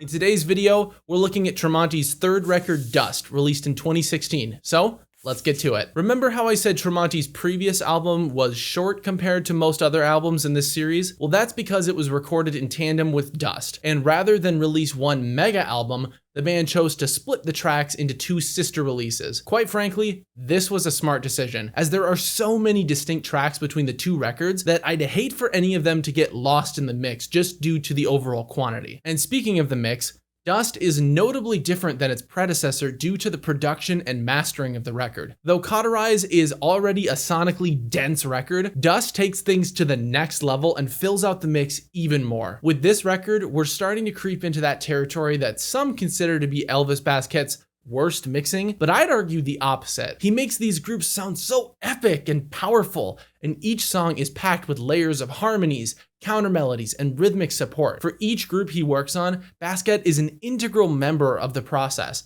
and without him, none of these albums would sound as good as they are. So with that said, let's talk about the music now. This is the second record featuring Wolfgang Van Halen on bass, and the third record with Garrett Whitlock and Eric Friedman. So it really feels like the band has come into their own and found a good formula. Though saying Tremonti's music is formulaic would be a sin worthy of extreme punishment. No two songs sound alike, and the album balances thrash-inspired tracks like My Last Mistake, Betray Me, and Once Dead with melodic songs like Unable to See, Tore My Heart Out, and the superb title track Dust. I've already discussed this song twice in previous videos, so I'll just say this. Dust is undisputedly Tremonti's most popular song, and for good reason. On a record of 8s, 9s, and 10s, it's an 11. And though it may not be my favorite track by Mark, I still revere it and all that it stands for. A lesser known song from this record I'd like to highlight is the second song, The Cage. This is one of my personal favorites, and it's the kind of song I'll never skip when listening to Tremonti. A while back, I actually uploaded a drum cover of this song, and that only reinforced my love of it even further. The main double time riff and solo section are so groovy and fun,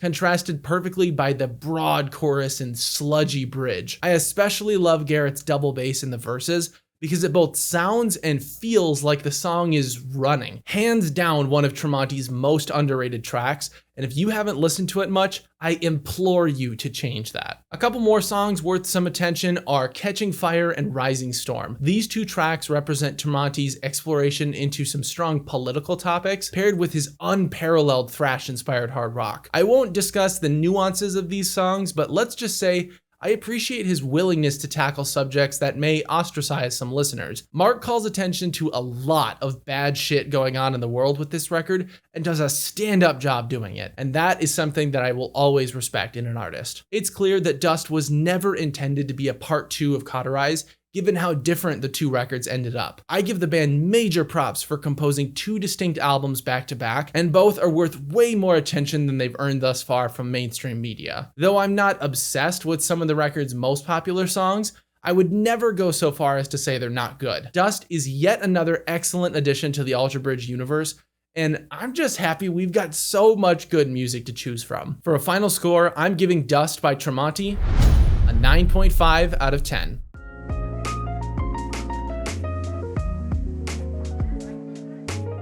Today's album is the heavily debated 2016 release, The Last Hero. I'm sure there will be a lot of discussion over this record in the comments, so let's get started. The Last Hero was the first Alter Bridge album in which I remember the lead up and hype for the release. When it finally dropped, I listened to it endlessly, and its dark, brooding nature was the perfect soundtrack for an angsty teenager navigating the fall of his junior year of high school. Since then, we've gained even more music from this band, both in the form of a new record and previously obscure B-sides, and as a result, some of the tracks from The Last Hero have fallen to the wayside. However, when listening to the record again for this video, I was reminded just how much I love the album and every song on it. Would I go so far as to say it's the band's best record? Absolutely not. But I will say this album is a great showcase of every member of the band's talent, and there's not a bad song on the record. And more importantly, and I know this will likely alienate some people, Elvis Basket's signature wall of sound mixing on The Last Hero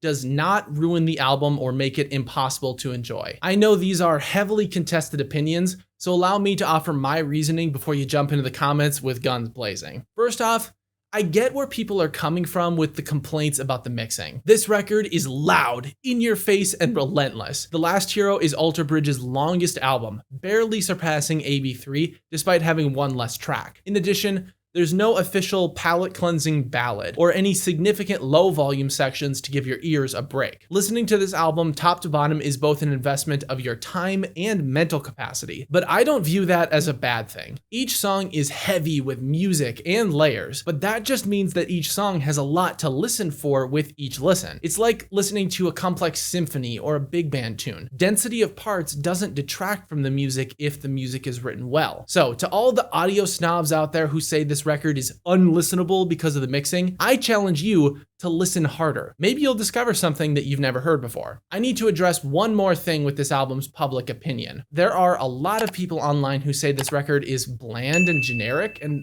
I just don't get it. Like I said, each song is densely packed with instrumental and vocal melodies, counter melodies, harmonies, rhythmic ostinatos, and who knows what else. The Last Hero contains some of Alter Bridge's best guitar solos, like on Show Me a Leader, Poison in Your Veins, The Writings on the Wall, and the title track, The Last Hero. In addition, this album has some fantastic guitar riffs, like Cradle to the Grave, The Other Side, You Will Be Remembered, and Crows on a Wire, in addition to all the other songs I just mentioned. Both Myles and Mark deliver expert-level guitar work, and these songs never get enough credit for that. Additionally, I think this record showcases some of Myles' most impressive vocals. While there isn't a Blackbird or Words Darker Than Your Wings level performance on this record, every song is consistently epic and better than 99% of other rock and metal bands currently producing music. The man consistently delivers engaging, pitch-perfect melodies song after song with a range very few vocalists have ever had, and that's something that we seriously take for granted. Now, this review wouldn't be complete if I didn't call attention to one area in which I feel the album struggles: the harmonies. Myles' doubling is very impressive and bright,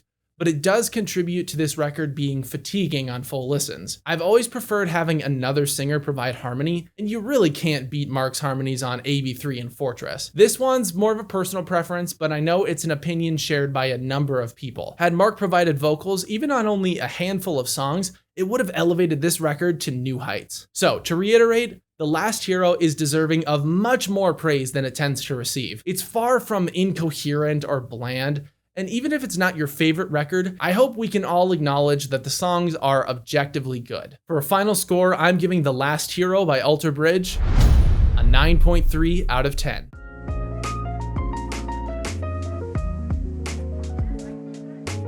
Ignite My Insanity is the supergroup projected second album, released in the summer of 2017. This double record is the longest in the entire series, both in terms of time and number of songs. As cool as that may seem though, Ignite My Insanity's length is its greatest downfall. It's an arduous, mentally exhausting task to get through this album, and all of the other issues I have with this record are only exacerbated by its absurd length. If you're gonna write an album this long, there has to be a good reason for it. Music is not like TV or film, where minutes can go by in what feels like seconds. Every moment during a song is meant to be present and engaging, even when a song has a lot of space or lethargy or even silence. Think of symphonies. Listen to Dvorak's New World Symphony in one sitting and then watch an hour-long episode of TV. Your brain will be much more exhausted after the symphony because actively listening for a long period of time is much more demanding than actively watching something. My point to this little tangent is that Ignite My Insanity is considerably too long, and you won't have fun listening to this album front to back. And if music isn't enjoyable for one reason or another,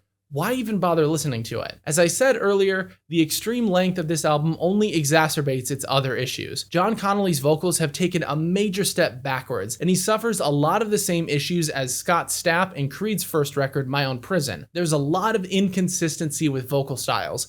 And while variety can be a good thing, too much is bad because it means that you can't commit to a single approach. When I listen to a record and wonder if there are multiple singers, even when I know that there's only one, that's an immediate red flag. On top of the overabundance of vocal approaches, John's voice is just sloppy. He often rushes his lines and sings ahead of the beat, which rarely goes over well. Something that I learned from big band is that the rhythm section should always be right on or slightly ahead of the beat to strengthen the pulse, while melodic parts should lay back to enhance the groove. Otherwise, if melodic parts rush, that encourages the rhythm section to speed up and try and get ahead of them. But then if the melodic parts try and get ahead of them, then it just creates this never-ending cycle of rushing. However, if the rhythm section doesn't speed up to match the melodic instruments, then it just makes the rest of the group sound messy. Obviously, Projected is not a big band, but the same concept applies here too. Rhythmic accuracy rarely is or should be 100%, but John's performance on this album is far below the margin one needs to be passable. To be honest, I don't have a whole lot to say about the instrumentals or the lyrics because nothing was very memorable about this album. Everything was blending together by the midway point and it felt very one-dimensional. The phasing on John's voice got old after a few tracks, and I was not a fan of his dirty vocals at all. Scott's drumming is bland and repetitive, and the mixing of this record is muddied and tiring. And weirdly enough, even Mark Tremonti's songwriting assistants on Rectify and Call Me the Devil couldn't save this album. I know this may sound harsh, but there are no noteworthy songs, and I cannot recommend this album in good conscience. With proper mixing, re-recorded vocals, and splitting this record into two parts, or maybe one album and a neighboring EP, it could have been salvaged. But that's like saying the Assassin's Creed movie could have been salvaged by rewriting and reshooting the entire movie. Unfortunately, this album was a colossal swing and a miss. But if we're being honest, it certainly could have been worse. At least these guys had the guts to produce a 21-song double album in an era where most bands only hover around 11 to 13. In this instance though, bigger is definitely not better. So for a final score, I'm giving Ignite My Insanity by Projected a 5.6 out of 10.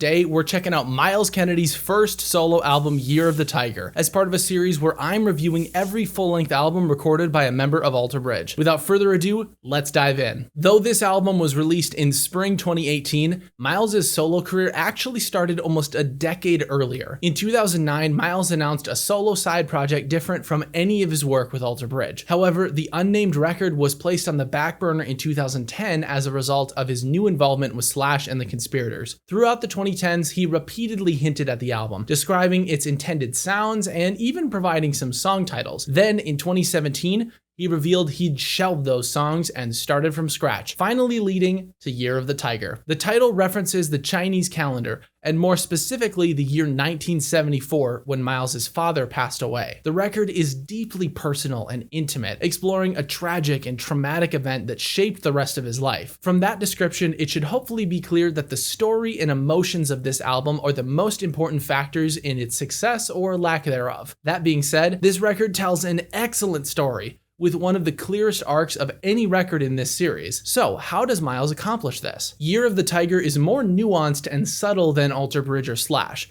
based around relaxed blues rock instead of intense distorted guitar riffs and explosive drums. Myles provides parts on 5 different string instruments, in addition to another excellent vocal performance. The record also utilizes percussion on top of drum set, as well as keyboards and a string trio on the second track, The Great Beyond, which just so happens to be the first track I'd like to discuss today. This song is something else. Admittedly, it's the closest to Alter Bridge that any of these songs get, which is probably why I like it so much, but the song is more than just a stripped down A-B track. The string arrangements by Simon Dobson are fantastic, and Myles' high notes for the hook practically touch the stratosphere. I hope you all realize how difficult that part is to sing cleanly. He's jumping up an octave and a fifth across vocal zones, switching from quiet and breathy to full belt like it's nothing. Not only that, but his high notes are firmly in the mezzo-soprano range, meaning he's singing a full 2 voice parts higher than his own and making it sound completely natural. We've already heard some crazy stuff from Myles so far, but this belt is a strong contender for one of his best moments, and yet nobody ever talks about it. Myself included. Let's fix that. As I mentioned earlier, the instrumentals of this record differ greatly from Alter Bridge or Slash. Myles' style is still somewhat apparent, but the purpose of the instrumentals on Year of the Tiger is more to support the vocals rather than lead the songs. That's not to say that the instrumentals are lackluster or subpar. Quite the opposite, in fact. Myles uses intricate soundscapes in each song to hook you on the lyrics and the story. While the parts are more subdued than with Alter Bridge, every part is filled with detail and artistry, and anyone who appreciates good guitar work will enjoy the variety present in this record. A few songs in this album, like Turning Stones and Haunted by Design, actually remind me of road trip montage music. You know the kind where the protagonists embark on a long journey across the country, and we get a sequence of highway driving, pit stops, usually a storm, general camaraderie, and probably someone being woken up in an ungraceful but comical manner. I think it's the combination of chunking acoustic guitar and brushes on the snare drum that make it sound like wheels on a car or a train just chugging along. It's probably for this reason that I listen to this record most often when I'm driving long distances, as it makes me feel like I'm in a movie embarking on a journey. Kind of funny how music can work like that, huh? Year of the Tiger is truly unique compared to any of the music we've heard thus far. And even though it's far from my favorite record in the Alter Bridge universe, Myles' work is well worthy of celebration and praise, and even if you're not a fan of its style, I don't think anyone can deny the importance and quality of his storytelling. For a final score, I'm giving Year of the Tiger by Myles Kennedy a 9.2 out of 10.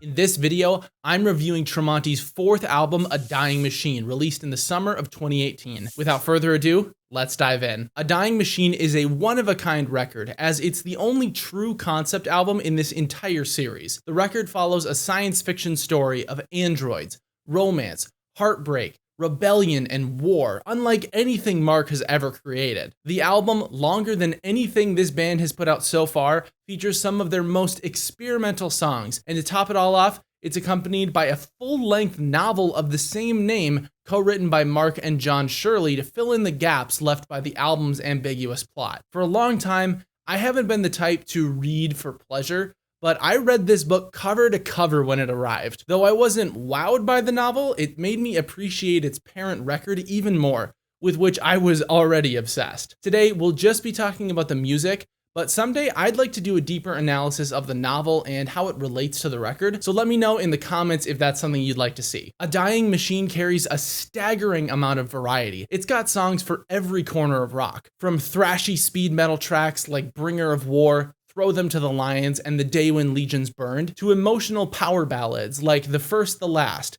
As the Silence Becomes Me, and Desolation. And who could forget bright upbeat songs like From the Sky and Take You With Me. Additionally, the final instrumental track, Found, provides a brooding, somber conclusion to the record, akin to music underscoring the credits of a blockbuster sci-fi film. Genuinely, this record has everything that you could need from one LP. A factor contributing to this is actually the album's underlying plot. Mark described in an interview with Blabbermouth that, quote, I actually got to go outside the box a little bit and do things I wouldn't normally be able to do because I was singing from somebody else's perspective, which held off any inhibitions to sing about a theme or topic in a certain way. When you write in a fictional character's perspective that differs from your own, you have virtually nothing stopping you from taking risks and stepping outside of your comfort zone. And Mark took that idea to a whole new level. Probably the most notable instance of experimentation on this record, outside from it just being a concept album, is the album's halfway point, The First the Last. While Tremonti has released multiple radio-friendly songs, including this album's second single, The First the Last is definitely the poppiest song he's ever written. However, calling it a bland pop song would be extremely naive,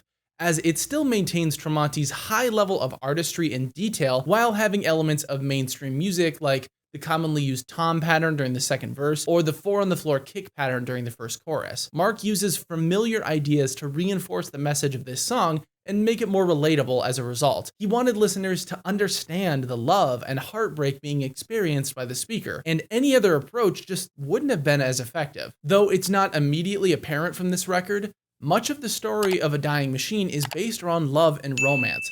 So this song fits with the themes of the album perfectly, even if it is a slight departure from Tremonti's normal style. This album's story and themes allow for a brand new layer of analysis that no other record in the Alter Bridge universe has yet to provide. There are so many other great songs on this album that I wish I could discuss in further detail, but we'll have to save them for another day. This record is a treasure trove of musical excellence, and each of its 14 tracks brings something fresh and creative to the table. Tremonti pushed themselves to new heights with this album, and it's been one of my favorite records ever since it came out. I strongly encourage you to read the novel once you're familiar with the music, as it provides a whole new lens through which you can view the story. Plus, it's yet another way to support an artist, and who better to support than the Tremonster himself? For a final score, I'm giving A Dying Machine by Tremonti a 9.6 out of 10.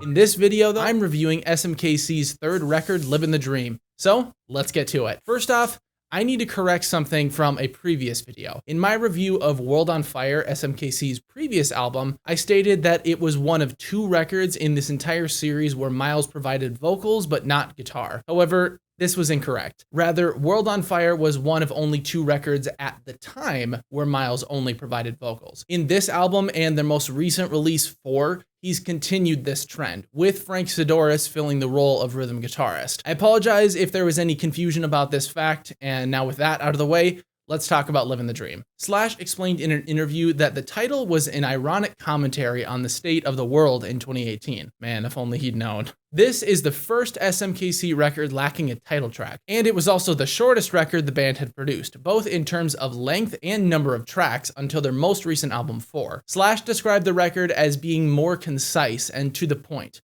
but contrarily, not predictable. Personally, I appreciate this idea a lot. While I enjoy long guitar solos and drawn out epics as much as the next guy, I also don't like wasting my time with unnecessary or redundant elements. I criticize the last record for its length, and though it wasn't a significant detractor, it was still nice to see that this problem was addressed in this record. However, in execution, this album isn't exactly forging a new path ahead of its predecessors. I enjoyed it, but the thought crossing my mind the whole time while listening was, yep, that's another SMKC record, and not, wow, this is awesome, I've gotta hear more ASAP. I wasn't impressed by much beyond my standard love of Myles' voice and Slash's guitar skills. Frank Sidoris' guitar adds some depth to this record, but not enough to eclipse anything that I've already heard. Let me make sure my point here is clear. Everyone in the band contributes a solid, energetic performance that's fun and skilled, but not revolutionary. This is yet another instance of a band being so consistently good that when they don't one-up themselves, it appears worse than it actually is. Most of this record's singles are great examples of this. My Antidote, Mind Your Manners, and Boulevard of Broken Hearts are all good songs,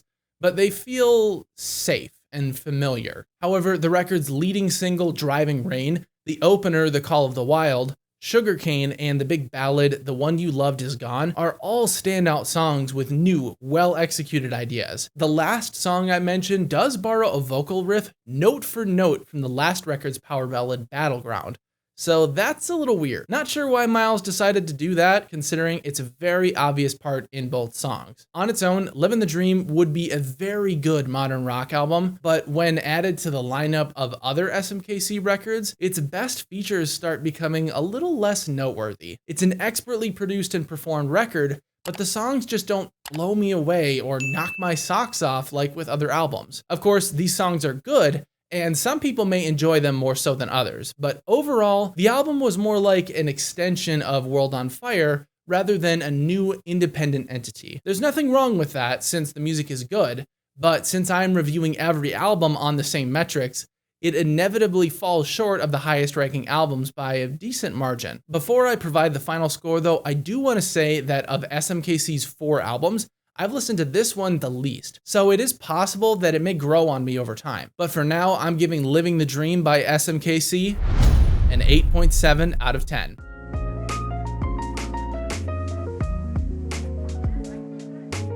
Let's get started today with Alter Bridge's most recent album, Walk the Sky. This is yet another divisive record in the Alter Bridge catalog, as some love it, others hate it, and many more fall somewhere in between. Quite frankly, I can rarely decide where I land on this spectrum, but I know for sure that I don't hate the record. This record has a lot of pros and cons, and its composition is a notable departure from anything the band has produced thus far. However, as I've always said, a bad record by Alter Bridge is still often better than most modern rock albums. This group is competing on a completely different level than everyone else, so keep that in mind as I move forward with this review. If you weren't a fan of the mixing on The Last Hero, there's a good chance that you're also going to dislike Walk the Sky. Though this record is not as musically intense as its predecessor, the mixing is similar with Elvis Basket's Wall of Sound. I won't get on my production soapbox again in this video, but I will say that I find this record a little easier to listen to front to back. Part of this is because the mixing is more forgiving,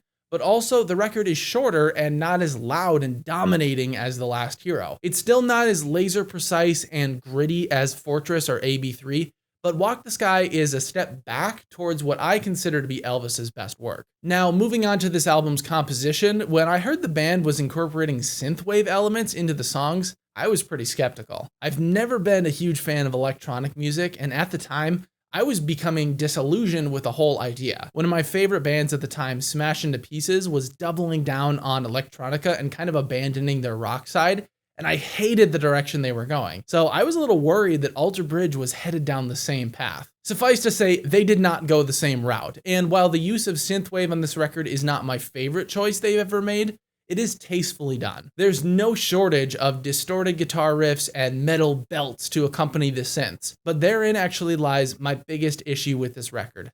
The album just lacks conviction. Take the songs Wouldn't You Rather, Indoctrination, Godspeed, and Tear Us Apart. These songs represent a wide variety of styles on this record, but each song feels like it's missing something. The guitar parts are alright, but certainly not Alter Bridge's best work. Scott's drums sound big and powerful, but they're lacking energy and determination, and that kind of sucks the life out of these songs. The first and last songs I mentioned definitely could have benefited from upping the tempo a few clicks. They just feel sluggish and passive, and everything great about each song suffers as a result. Try this.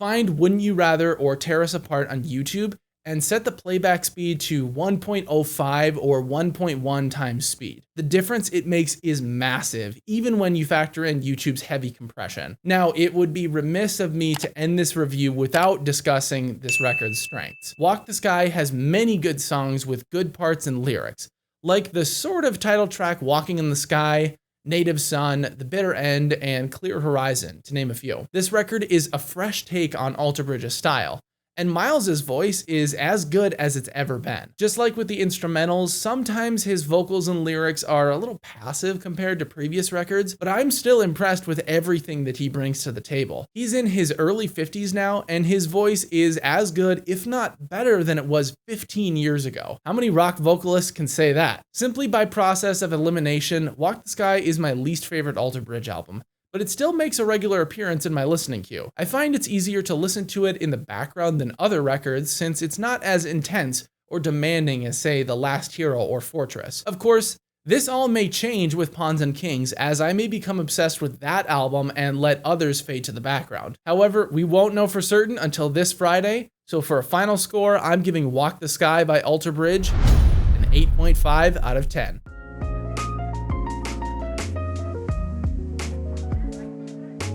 Welcome to the 27th episode of the Alter Bridge universe, the series where I'm reviewing every full-length album recorded by a member of Alter Bridge. Without sounding too gloomy, the end is near, as we only have a couple days left until the release of Pawns and Kings. But first, today we're looking at the Ides of March by Myles Kennedy, So let's get started. This record marks the breaking of a 9-year-long streak, where at least one member of Alter Bridge produced at least one album every single year, for a total of 14 records. Of course, with the COVID-19 pandemic shutting down the entire globe, they had to take a break from pumping out material and stay at home. But for Myles, this meant hunkering down and writing another game-changing solo album. Just like with his first record, the Ides of March is a significant departure from anything he's produced thus far, including his first solo album, where Year of the Tiger was largely driven by acoustic guitar and light accompaniment. This album is full-on blues rock. It has energetic highs during In Stride, Wake Me When It's Over, and Tell It Like It Is, as well as more introspective ballads like Love Rain Down and Moonshot. The record still features some elements of road trip montage music, like in Wanderlust Begins and Sifting Through the Fire, but the biggest change this record brings is full rock arrangements. The opening track, Get Along, is a perfect example of this. Not only does Myles bring the heat on vocals and guitars, but the full band also goes for it and provides a great opener to this record. This is probably my favorite song from the entire album, but that actually creates some problems. I'll get to those in a moment though, because first, I need to talk about this record's title track. So it seems like Myles and Mark had similar ideas during the pandemic, as they both wrote 7+ minute long epic songs with fantastic guitar solos, which also serve as the title track for their respective albums. However, aside from the surface level stuff like the length, the similarities stop there. The Ides of March is dark and ominous, while at the same time incorporating some odd musical elements you'd never expect to hear in a blues rock album. This song is a prime example of Myles' influence from genres outside of rock, and as a result, his solo work is quite diverse and varied. Despite sharing Myles as a vocalist, I don't think anyone could ever mix up his work with Alter Bridge, as it's just so drastically different. One area in which this record really differs from Alter Bridge is the lyrics. Myles sounds pissed off in multiple songs, and while he often writes angry, frustrated lyrics for Alter Bridge, in this record, it's a little more blatant. That might be because his voice is more exposed and present, or because he uses profanity on this record, but I don't know, I just get the feeling that he simplified and focused the lyrics to make each song's message abundantly clear. He sings about many topics with which nearly everyone can resonate: feeling bored and cooped up at home, prepping for the apocalypse, sorting through disinformation in the media, and yearning to reunite with your friends and go back to normal. It's very obvious this record was written during the pandemic, and it kind of makes you wonder what he may have written about if COVID-19 hadn't happened. I mentioned earlier that it was a problem that Get Along is my favorite song from this record, and what I mean by that is that I feel like it's the most entertaining song. The album starts really good, but then kind of gradually fades in quality by the end, making it where I'm never that excited to listen through it in its entirety. Of course, none of the songs from the second half of this album are bad, I just don't find them as enjoyable as the front half. Myles and his bandmates deliver excellent performances yet again on the Ides of March, but this record lacks the clarity of its predecessor. It feels a little discombobulated, as its musical elements are quite varied, but not as focused as on Year of the Tiger. However, that does not stop it from being an enjoyable record and still worth your time. For a final score, I'm giving the Ides of March by Myles Kennedy an 8.7 out of 10.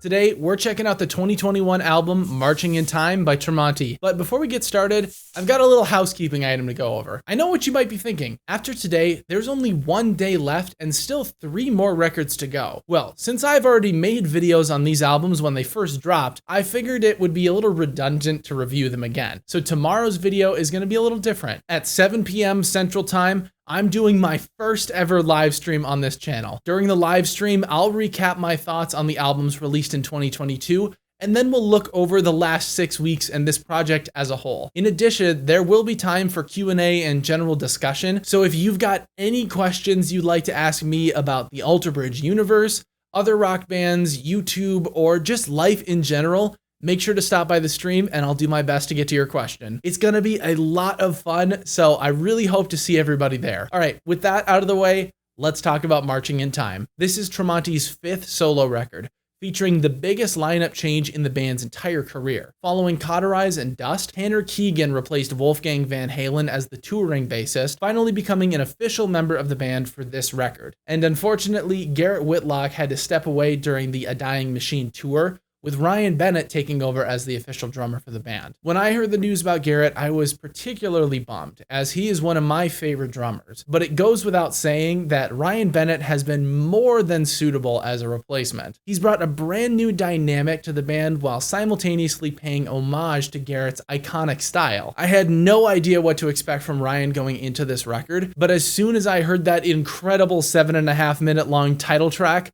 I was sold. However, this is only one of many songs in which Ryan demonstrates his fantastic technical ability. One of his defining factors is his ability to make a part busy, but not distracting. Listen to the song In One Piece. The drums are frantic and unwavering, but you never feel like they're actually too much. Each fill and riff is carefully crafted to support the song, rather than pull focus from it. To write unique parts for 12 songs and have them be active but not distracting is quite a feat of composition, and a sign of Ryan's maturity and skill on the kit. I'd never heard of him before Tremonti, as I imagine is the case with many people, but I think Ryan has successfully proved his worth, and he's on a fast track to becoming a very well-respected drummer in rock and metal.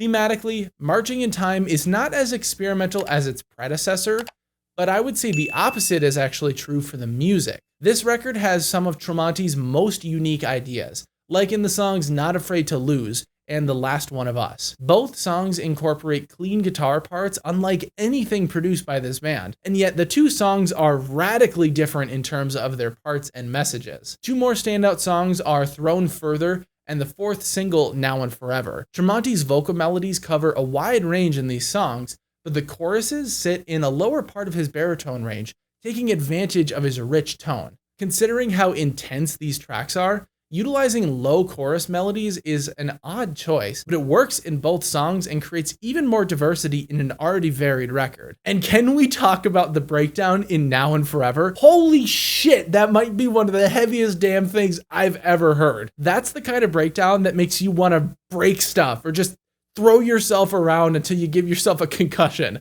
It's so freaking good. Tremonti has always been good at breakdowns, like in Bringer of War, Another Heart, or Decay, but this album has some of his best breakdowns to date. Even with as much praise as I'm giving Marching in Time right now, I still can't quite give it a perfect score. Some of Tremonti's vocal melodies, while great, aren't as memorable as on other records, and I find the production of this record to be a little loud and dense. I definitely prefer the level of power in the previous records, but I'll still listen to this album at full volume and have a great time doing so. It's a near perfect album, but there are a couple of minor tweaks I'd make if given the choice. So, for the final score, I'm giving Marching in Time by Tremonti a 9.6 out of 10.